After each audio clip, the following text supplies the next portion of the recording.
You've been told your entire life that there are two kinds of people, the good ones and the bad ones, and somewhere along the way, without ever consciously choosing it, you picked a side. You called yourself good. You followed the rules. You stayed inside the lines. You bit your tongue when you should have spoken. You dimmed yourself when your light made other people uncomfortable. You held yourself back from things you wanted because the wanting itself felt dangerous, selfish, aggressive, wrong. You told yourself that restraint was virtue, that silence was grace, that suffering quietly made you noble. But here is the question no one, not your parents, not your school, not your culture, not anyone who ever claimed authority over your development, ever actually asked you, what if the line itself is the trap? What if the entire framework of good and evil, the one you've been living inside your whole life, the one that shaped every decision you made before you were old enough to question it, was never designed to set you free? What if it was designed to keep you manageable? Friedrich Nietzsche asked that question in 1886. He published a book called Beyond Good and Evil, Prelude to a Philosophy of the Future. Most people who encounter this book, genuinely encounter it, not just read a summary of it, get uncomfortable and put it down, because it doesn't comfort you. It doesn't tell you that you're fundamentally good, that the universe is on your side, that you deserve good things, and they're coming. It does something far more dangerous than that. It dismantles you. It takes the floor out from under the moral structure you've been standing on since birth, and it holds your gaze while the floor falls away. And John Wick, the man they couldn't kill, the man who buried his past and dug it back up with his bare hands, the man who walked through fire, not for power, but for grief. John Wick doesn't operate inside the moral framework that society built. He operates inside a code, his own code, a code forged in loss, in precision, in the refusal to be defined by anyone else's idea of right and wrong. Once you see what Nietzsche was actually saying, and once you see it moving through every scene of that franchise, you cannot unsee it. This video has 9 truths. They build on each other. The 9th one is the one that will stay with you the longest, but it only lands with its full weight if you've walked through the first 8. The architecture matters. Don't skip, don't drift. Once you see this, you can't unsee it. And most people, if they're honest, have been waiting their entire lives to see it. The man who understands power doesn't fear philosophy. He uses it. Let's begin. This is day 5 of my 100 days challenge. For 100 days straight, I am going deep. One powerful book, one cinematic lens, one truth at a time. Every video in this series takes a legendary book, a book that actually changed the direction of human thought, and runs it through the world of John Wick. Because philosophy hits different when it's bleeding. Because ideas have more weight when you can see them moving through a man under pressure. If you are new here, go back to day 1. The series builds. Each day adds a layer. Each book connects to the ones before it. You will miss the depth if you skip ahead, not because I say so, but because the ideas themselves require sequence to land correctly. Day 1 was Niccolo Machiavelli. Day 2 was Sun Tzu. Day 3 was Marcus Aurelius. Day 4 was Robert Greene. Today, day 5, we go somewhere most people are afraid to go. We go to Nietzsche. Now, let's get into day 5. Before we go any further, a word on what this is and what it isn't. And I mean this seriously, not as a formality. Friedrich Nietzsche is one of the most misread thinkers in the entire history of Western philosophy. His work was selectively quoted, deliberately distorted, ripped from context, and weaponized to justify things that would have disgusted him. Things that, in fact, he explicitly argued against in the very texts that were later twisted. His sister edited his unpublished notebooks after his death, removed nuance, added nationalism, and handed the result to people who used it as ideological fuel. Nietzsche himself in his published work, attacked anti-Semitism, attacked German nationalism, attacked the herd mentality of political movements. The real Nietzsche is not a permission slip for cruelty. He is an invitation to think, which is actually the harder thing. Cruelty is easy. Thinking is difficult. This knowledge exists for one purpose in this video: clarity.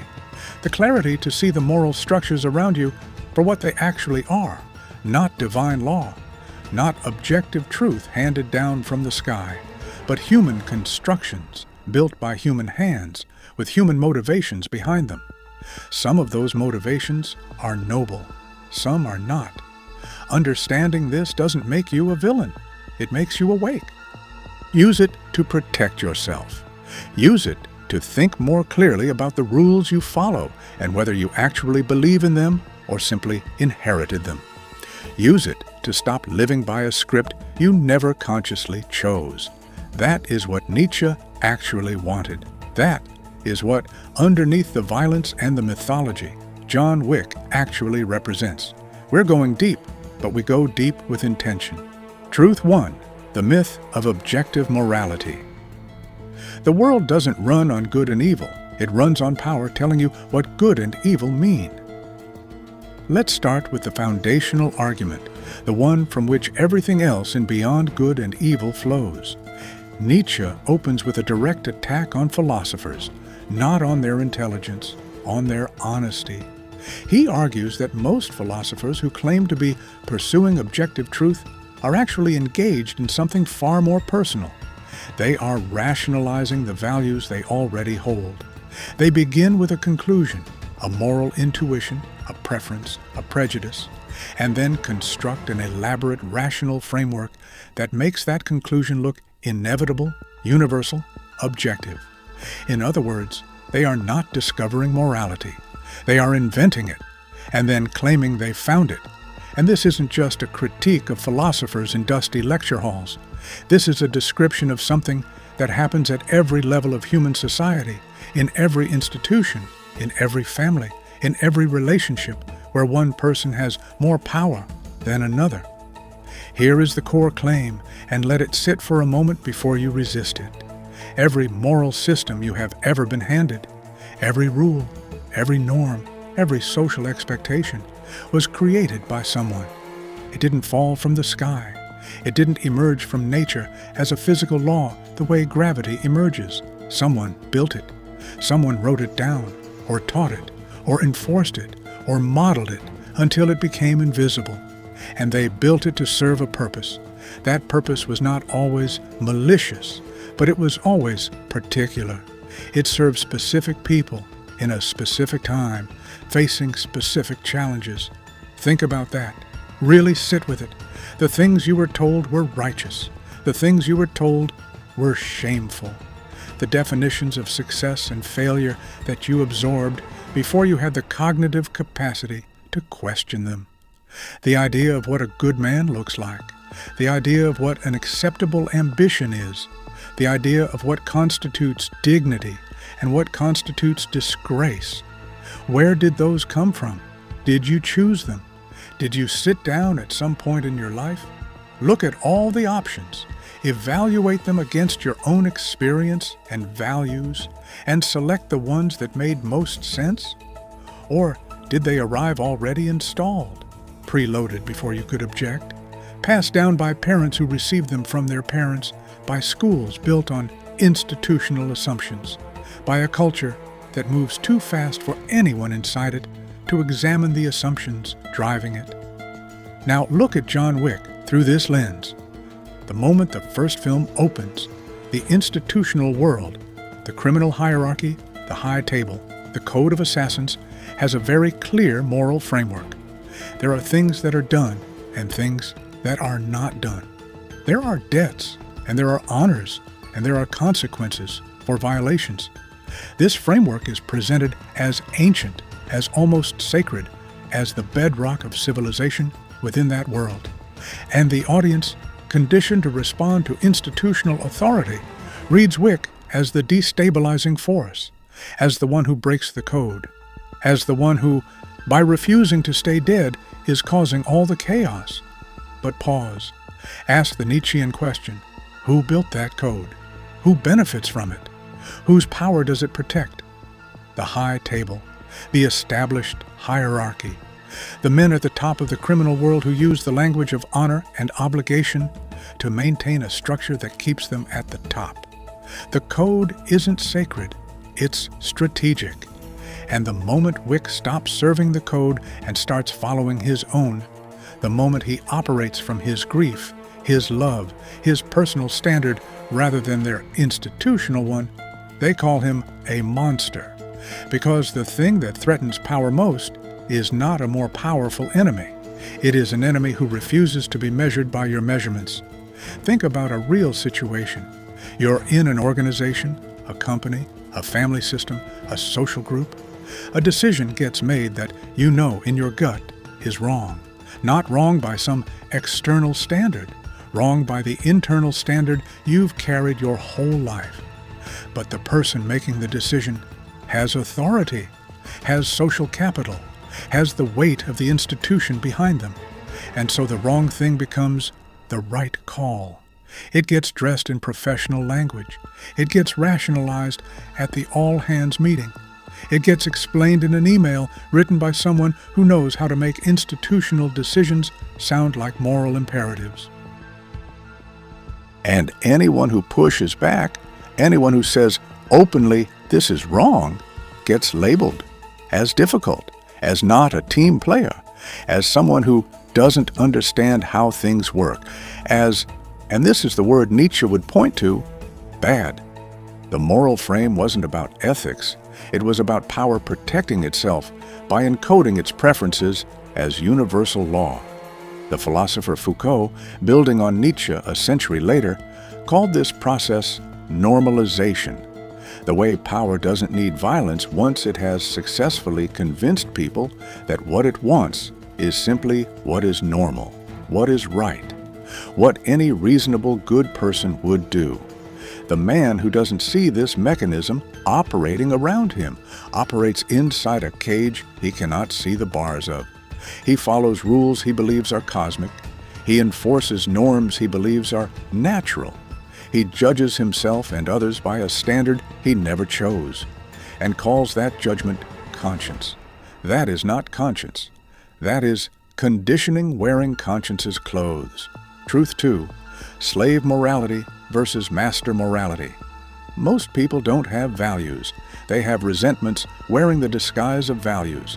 This is where Nietzsche gets genuinely precise, and where most people either misread him badly or abandon him before they finish the chapter. He identified two fundamentally different types of moral systems that emerge in human culture and human history, and he called them master morality and slave morality. These names are inflammatory on purpose. Nietzsche knew what he was doing. He wanted to force a reaction because comfortable language produces comfortable readers, and comfortable readers don't change. So let's be rigorous about what he actually meant. Master morality, in Nietzsche's framework, starts from the self. The person operating from master morality looks inward first. They define what is good based on what they genuinely value, not what they've been told to value, but what they actually experience as enlivening, as meaningful, as worthy. Strength, creativity, vitality, generosity from a position of abundance, will, the capacity to act. They call those things good because they recognize them as good in themselves, not because they need a contrast class. Critically, the master morality person doesn't need an enemy to define themselves. They don't need someone else to be lesser so they can feel significant. Their self-concept is not relational in that dependent way. They exist from the inside out. Slave morality runs in the exact reverse direction. It starts not from the self, but from resentment, from the accumulated experience of weakness, subordination, powerlessness, of being on the receiving end of someone else's strength and finding no legitimate channel for response. And so it does something psychologically brilliant and deeply destructive simultaneously. It reframes weakness as virtue. Suffering becomes sacred. Passivity becomes holy.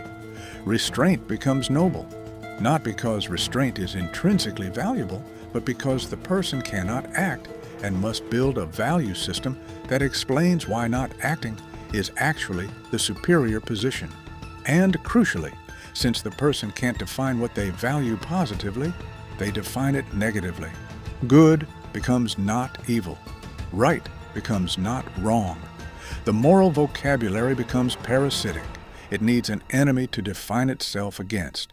The strong become the sinful. The ambitious become the greedy. The dominant become the cruel. And the person who cannot compete begins to call competition itself immoral. Now, and this is important, Nietzsche was not celebrating cruelty. He was not saying strong people should do whatever they want to, weak ones. He was diagnosing a pattern, a deeply human pattern that shows up not just in history books, but in offices and families and friendships every single day. Because here is what slave morality looks like in your life right now. It looks like the colleague who subtly undermines your success by calling it luck, who frames your discipline as an obsession, who uses words like balance and perspective to create social pressure against your standards, not because they care about your well-being, but because your standards make their own choices visible to them in a way that produces discomfort. It looks like the family member who calls your ambition arrogance, who says things like, "Who do you think you are?" not as a genuine philosophical question, but as a social weapon designed to bring you back to the level where their own choices feel safe. It looks like the culture that tells you that wanting things, really wanting them, with the kind of intensity that actually moves mountains, is somehow spiritually suspect. That the truly enlightened person has no desires. That equanimity means not caring. That the person who wants nothing is wiser than the person who builds something. Nietzsche would say, that is not wisdom. That is the rationalization of someone who stopped trying. Now look at the John Wick universe through this framework. Every institution trying to destroy John Wick is engaged in slave morality in its most sophisticated, most institutional form. The High Table didn't build its moral code from nobility. It built it from survival, from paranoia, from the need to keep men like Wick contained, because men like Wick, operating fully, make the institution aware of its own fragility. Viggo Tarasov wasn't afraid of Wick because Wick was evil. He was afraid because Wick represented something he could no longer measure, predict, or control, something outside his framework. And so the narrative had to become, Wick is the monster. Wick is the violation. Wick must be stopped, not for the good of the world, but for the good of the structure. The villain always believes he's the hero of his own story. That is not hypocrisy. That is slave morality, doing what it was built to do, generating a moral narrative that makes the powerful feel righteous and the threatening feel evil. The hardest version of this truth is the interior one, because slave morality isn't just something other people do to you. Sometimes, if you're honest, it's something you do to yourself. The voice that tells you your ambition is selfishness. The voice that tells you your standards make you cold. The voice that says, who do you think you are when you attempt something larger than your past? That voice is not your conscience. That is internalized slave morality. The herd speaking from inside. The man who builds his values from his own convictions does not need your weakness to justify his existence, and he does not need your approval to continue. Truth 3.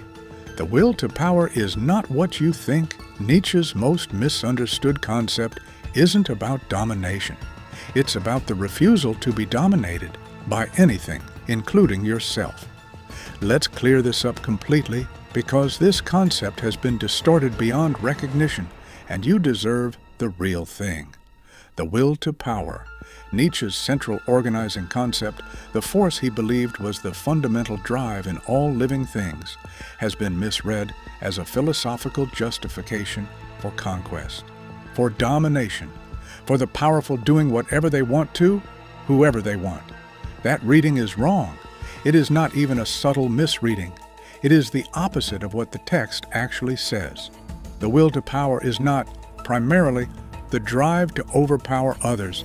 It is the drive towards self-overcoming, the force in a living thing that compels it not just to survive but to grow, to become more of what it has the capacity to be, to push against its own current limitations and expand them.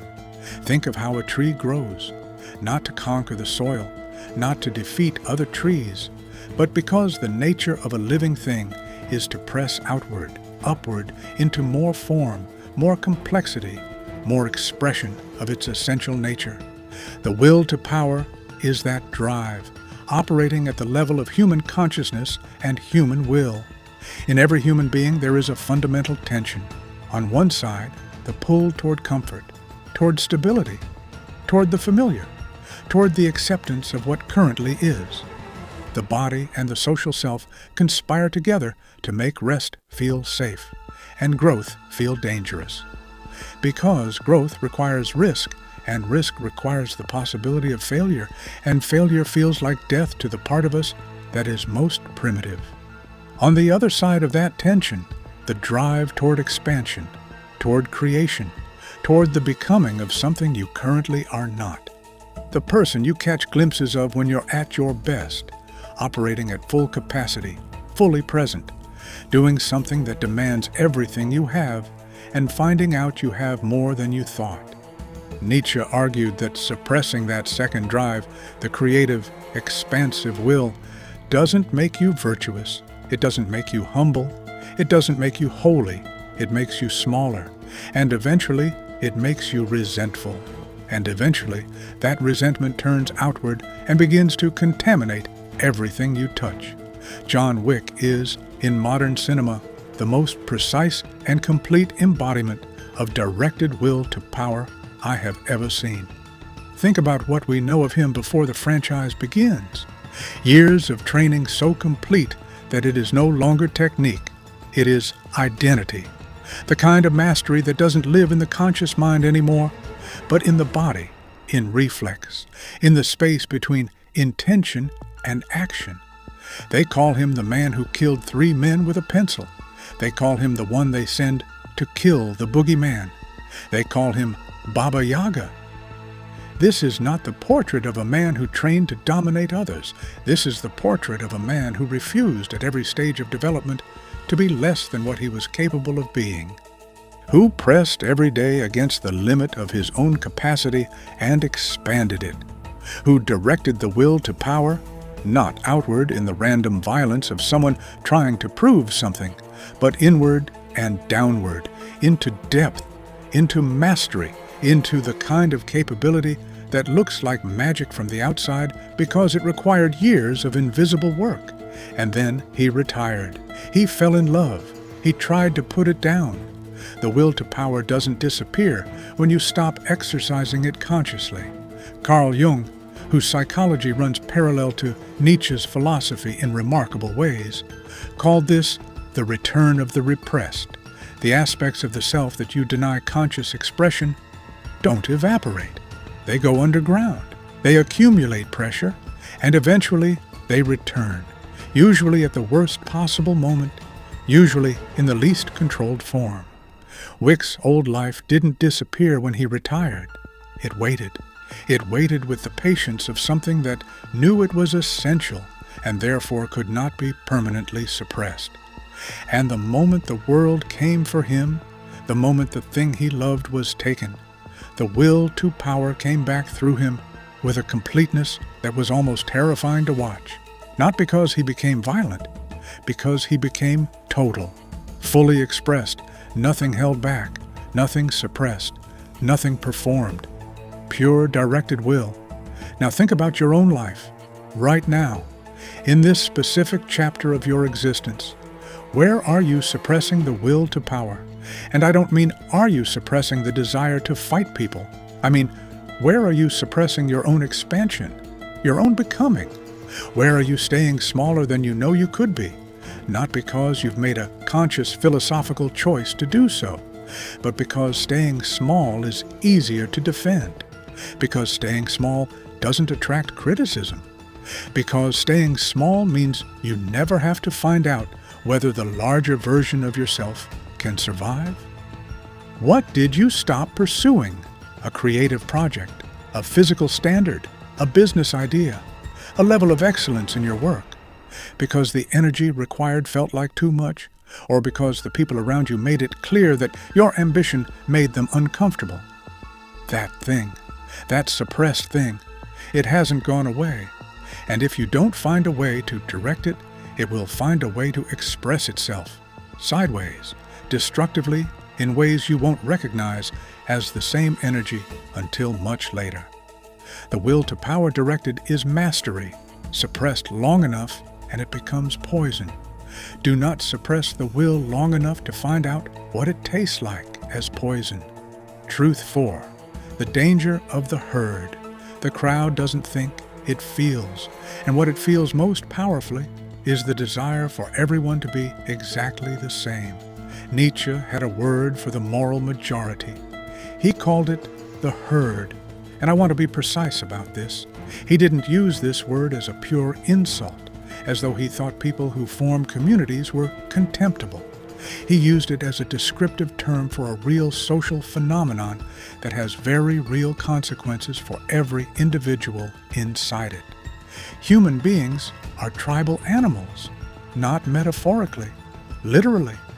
We evolved in small groups over hundreds of thousands of years, and small groups, to survive, required a significant degree of conformity.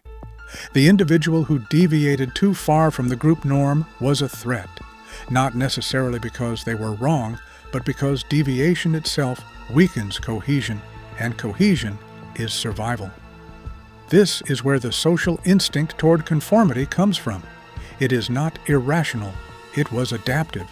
In the savannah, the person who stood apart was the person who got separated from the group, and the person who got separated from the group was the person who got eaten. But we are no longer on the savannah, and the instinct has not caught up with the environment.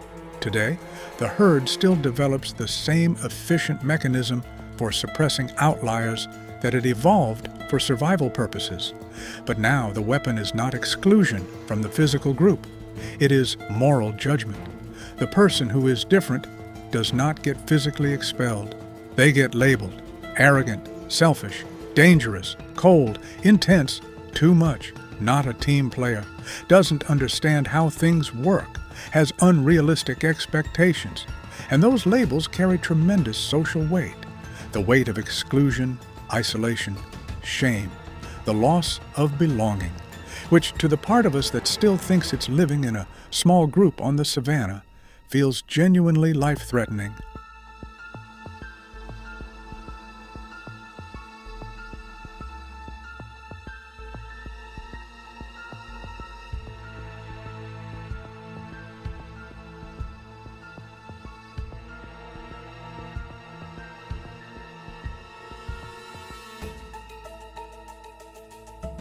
That was the external architecture, the world as it actually operates.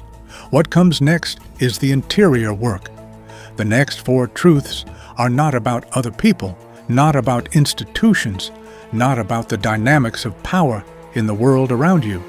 They are about you, your inner structure, the psychological and philosophical frameworks operating inside you, below the level of conscious awareness, shaping every decision you make, and what it actually requires to become the author of those frameworks rather than their product. Truth 6 is the most important thing Nietzsche ever wrote, and it is the one that almost no one, even people who have read the book, actually understands in its full weight. Stay with me. What comes next is where most people lose the plot, because it requires you to look at yourself without the defense of abstraction.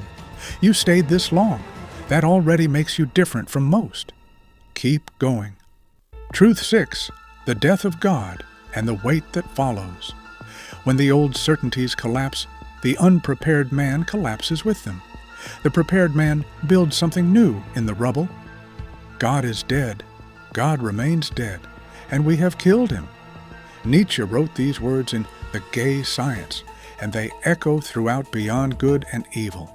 For a century and a half, people have been misreading them, some with outrage, some with celebration, almost no one with the seriousness the words actually demand. Because these words were not a celebration, they were not a victory cry from the atheist camp. They were, if you read them in full context, closer to a eulogy, a warning, and in some ways, a lament. What Nietzsche meant was not that a literal divine being had ceased to exist. What he meant was this: the entire metaphysical foundation upon which Western civilization had constructed its value system, the belief that morality was anchored to something external, something absolute, something that existed independently of human preference and human fear and human history, had been quietly, permanently removed. Not by atheism specifically, by the slow accumulated weight of the Enlightenment, by science, by modernity, by the recognition which had been building for 2 centuries by Nietzsche's time, that the universe does not, in fact, arrange itself according to human moral categories, that suffering falls on the righteous and the wicked without apparent discrimination, that the structure of the cosmos does not validate the structure of our values, and the terrifying thing, the thing that Nietzsche saw with a clarity that bordered on prophecy, was that most people had not yet noticed. The external structures were still standing. People still attended services, still used moral language, still organized their societies around inherited ethical frameworks. But the foundation that gave all of those structures their authority, the belief that they were grounded in something beyond human invention, had silently eroded. And without that foundation, all of those structures were now floating free, disconnected from their roots, increasingly unable to answer the question, why should I? His question was not theological. His question was existential and urgent. Now what? Now that the transcendent source of meaning is gone, now that God says so and nature demands it, and it is written, have lost their final authority, what fills the vacuum? Who creates the new values? By what compass does the individual navigate? How do human beings build meaningful lives without the comfort of believing that the moral universe is personally arranged on their behalf? And here is his prediction, which has proven accurate in ways that are difficult to overstate. Most people, confronted with this collapse of transcendent meaning, will respond in one of 2 ways. The first is nihilism, the slide into the belief that if there is no external authority for values, then nothing matters, that ethics is theater, that the only rational response to a meaningless universe is the pursuit of sensation, comfort, distraction, pleasure without purpose, experience without commitment, life managed rather than lived. The second, and this is the more insidious response, is the doubling down on old certainties, the grasping more tightly, more rigidly, more violently at the frameworks that have lost their grounding. Fundamentalism of various kinds, religious, political, ideological, as a response to the terror of meaninglessness. The louder the certainty, often the deeper the underlying fear. John Wick lives this arc at the level of plot. Every institution in his world was built to provide the thing that transcendent meaning provides, a framework in which actions have weight, obligations have reality, and life has structure. The code of the assassin, the sanctity of the continental, the authority of the high table, the blood oath, the marker. These are not just plot devices. They are, within the world of the film, sacred. They have the weight that sacred things have, real consequences, real power, real meaning, and one by one across 4 films, those institutions reveal themselves to be hollow, not sacred at all, strategic, not timeless, contingent, not grounded in something beyond human selfishness, expressions of human selfishness wearing the costume of institutional authority. The high table is not a legitimate order. It is power that has survived long enough to call itself tradition. The blood oath is not a sacred obligation. It is a mechanism that the powerful use to compel the capable. Winston himself, the most philosophically sophisticated figure in the franchise, is not the keeper of genuine justice. He is an administrator of institutional survival, a man who knows the rules are arbitrary and follows them anyway because the alternative is chaos. And Wick, when every external source of meaning has been stripped from him, is left with one thing, one anchor that predates all institutions and survives all their failures: memory, love, grief, Helen. He doesn't rebuild a philosophy when the institutions fail him. He rebuilds a devotion. He orients himself around a relationship that had genuine meaning, not institutional meaning, not contractual meaning, but the meaning that two people build together in the private space of a life shared. And he defends that meaning against everything and everyone that tries to replace it with something lesser. That is Nietzsche's answer, made flesh and placed under maximum pressure. Now let me ask you the question you've been avoiding since this section began. If every social pressure that currently shapes your behavior were removed, if no one was watching, no one was evaluating, no hierarchy could reward or punish, no family member could express disappointment, no algorithm could validate or ignore, what would you actually value? What would you actually do with your days? What would you build? What would you protect? What would you refuse to compromise on? Not because breaking it has consequences, but because keeping it is what makes you you. Most people have never seriously sat with that question. They have an answer they've rehearsed, one that sounds good, that reflects well on them, that positions them as a certain kind of person. But the actual practiced answer, the one visible in their behavior, in their choices, in how they spend the hours that no one is accounting for, is often very different.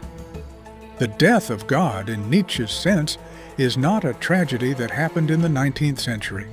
It is an ongoing confrontation that every individual must face inside their own life. The moment when the external authority, parental, institutional, theological, social, loses its ability to compel, and you are left with the question, what do I actually believe? Who am I without the scaffolding? The weight of that freedom is heavier than the weight of any chain. That is not a reason to avoid it. It is the only beginning worth having. Truth 7. The Apollonian and the Dionysian. You were built to contain opposites. The man who cannot hold both destroys himself with the half he cannot accept. In his earliest major work, The Birth of Tragedy, written before Beyond Good and Evil but foundational to everything that follows, Nietzsche introduced two Greek gods as symbols for two fundamental forces that operate not just in art but in human psychology, in culture, in the life of every individual. Apollo, the god of reason, form, structure, clarity, individuation, order. The force that gives things shape, that defines boundaries, that builds cathedrals and legal systems and philosophies, that makes the chaotic manageable by giving it form. Apollo is the principle of the beautiful surface, the world made coherent enough to be livable. Dionysus, the god of passion, chaos, ecstasy, dissolution, the irrational underground of life. The force that breaks form, that floods every boundary, that reminds civilization it is a thin film stretched over a volcano. Dionysus is the principle of the overwhelming depth, the world in its raw, unmediated, annihilating totality. The ecstasy of music before it becomes structured, the terror of emotion before it becomes manageable, the power of life before it is shaped into life as it should be lived. Nietzsche's argument, and this is one of his most enduring contributions, was that the greatest art, and by extension, the most complete human beings, contain and express both forces in genuine tension. Not one or the other, not a compromise that dilutes both, but both in full, held in dynamic balance. The Apollonian without the Dionysian becomes rigid, sterile, technically perfect, and emotionally dead. The form without the force, the structure without the life that the structure is supposed to contain. You see this in the person who has mastered every external skill and can perform nothing that actually matters, because mastery without depth is just sophisticated emptiness. The Dionysian without the Apollonian becomes destructive, formless, self-consuming, the force without the structure to direct it, the passion without the discipline to make it productive. You see this in the person who is genuinely alive in a destructive way, creative but chaotic, intense but unreliable, powerful in moments and absent in the work that only sustained effort produces. Now, here is the cultural critique that makes this relevant to your life today. Modern Western culture, and specifically the culture of professional achievement that most of you are operating inside, has spent the last century making an enormous investment in the Apollonian at the expense of the Dionysian. Reason, efficiency, productivity, optimization, metrics, systems, processes, performance reviews, career ladders.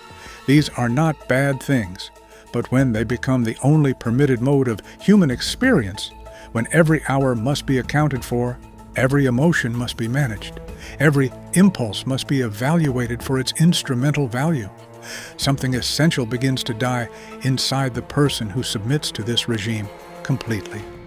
The result is what you see everywhere around you, in men particularly. Men who are extremely functional and completely hollow. Men who have mastered the external game with extraordinary thoroughness and lost the internal one so completely they can't remember what it felt like to care about something for its own sake. Men who are optimized and empty. Men who have achieved everything their culture told them to achieve and are quietly, privately, devastated by how little it turns out to mean. John Wick carries both forces in a way that is, cinematically, almost without parallel. The Apollonian is the most visible element, his precision, his technique, his control. Every fight sequence is structured, almost architectural in its economy. He doesn't waste movement, he doesn't waste thought. He is efficient in a way that reads as superhuman because it is the product of Apollonian discipline taken to its absolute limit. Form, structure, method, mastery. But the Dionysian is always present, always pressuring from underneath, and the franchise is careful to never let you forget it. The grief that cannot be contained, the love that was large enough to motivate retirement from the most lethal life on earth. The rage that breaks loose at the beginning of Chapter 1, not as technique, not as Apollonian precision, but as raw, undifferentiated force. When Wick holds his dog in those opening minutes, something is operating that has nothing to do with martial arts training. When he digs up the weapons he buried with his old life, when he breaks the concrete with his bare hands to reach what he sealed away, the Dionysian is driving, pure, grief-powered, untechnical destruction. And it is precisely the combination, the Apollonian precision in service of the Dionysian grief, that makes him what he is. Remove either element and the character collapses. Pure technique without the underlying force is a mercenary. Pure grief without the technique is a victim. Together directed, they are something that the high table, with all its resources and all its operatives, cannot stop. Think about the last time you felt fully alive, not productive, not efficient, not optimized. Alive, the way a human being feels when they are completely present, when something is genuinely at stake, when the outcome is uncertain and what you bring to it actually matters. What was happening in that moment? I would guess there was risk, uncertainty, something you couldn't fully control, something that demanded your full presence rather than your managed performance, something that required you to be there entirely. Not the professional version, not the composed version, not the version that has already calculated what impression it's making. The parts of yourself you have been taught to suppress, the intensity, the wildness, the part that wants to break things that aren't working and build something new from the rubble. Those are not your flaws. They are your Dionysian inheritance. Unrefined, yes. Potentially destructive without discipline, absolutely. But they are not the problem. The suppression of them is the problem. The man who kills the Dionysian in himself doesn't become civilized. He becomes a dressed-up corpse, functional, presentable, dead in every way that actually counts. Every truth we covered today wasn't just about Nietzsche, wasn't just about John Wick, wasn't just about philosophy as an intellectual discipline you engage with and put back on the shelf. It was about you, specifically, the particular shape of the life you are currently living and the gap, small or enormous, between that life and the one you would choose if you were the author. The myth of objective morality, the recognition that the moral cage you're operating inside was built by someone for purposes that may have nothing to do with your actual freedom or flourishing. Slave morality, the way resentment disguises itself as values inside you and around you, suppressing the capable in the service of the comfortable. The will to power, what it costs to suppress your own becoming and what it looks like when that suppression ends. The herd, the sophisticated social mechanism that domesticates individuals by making conformity feel like virtue and distinction feel like arrogance. Perspectivism, the recognition that you are always looking through a lens, and that seeing clearly requires knowing the lens you carry, the death of God, and the terrifying necessary freedom that arrives when external authority loses its final claim on your choices. The Apollonian and the Dionysian, the dual inheritance that makes you fully human, and what dies in the man who can only contain one of them. The eternal recurrence, the test that shows you whether you are living a life you would choose again or managing a delay between who you are and who you know you could be. And the Übermensch, not a destination, not a fantasy, but a daily practice of self-authorship that refuses every pressure toward reduction. Nietzsche did not write Beyond Good and Evil for academics. He wrote it because he looked at the world around him, educated, capable, intelligent people, and saw them asleep, living inside borrowed values, afraid of their own depth, performing virtue they had never examined, calling their fear by the name of wisdom and their smallness by the name of humility. John Wick is not a philosopher. He has never read Nietzsche. He doesn't think in these terms. He doesn't need to. The philosophy lives in his body, in his refusal to be defined by anyone else's measure. In the code he holds, not the institutional code, not the high tables code, but the private, irreducible code built from his own experience of what matters and what is worth protecting. He pays the full price for being what he is. Every chapter of the franchise is the cost of his self-authorship, and he pays it every time, without negotiation, without apology. You have something Wick doesn't. You have the capacity to choose this consciously, to examine the structure before you decide whether to remain inside it, to see the cage and decide, with full awareness, whether you want to stay in it, and if not, what it will cost you to walk out. Here is the final thought I will leave you with, and it is the one I have been building toward since the hook. Nietzsche described 3 transformations of the spirit, 3 stages every genuine human being must pass through. First, the camel, the beast of burden, the one who kneels and takes the heaviest load onto its back and crosses the desert with it. The camel asks, "What is hardest?" And then it does the hardest thing. This is the stage of discipline, of obligation, of paying the dues the world requires. Most people's early lives look like this: carrying, bearing, enduring, proving they can handle the weight. Then, the lion, Who says I will instead of thou shalt? Who turns to face the dragon, the great authority, the old values, the voice that says you shall value this, you shall be this is how things are done, and says no.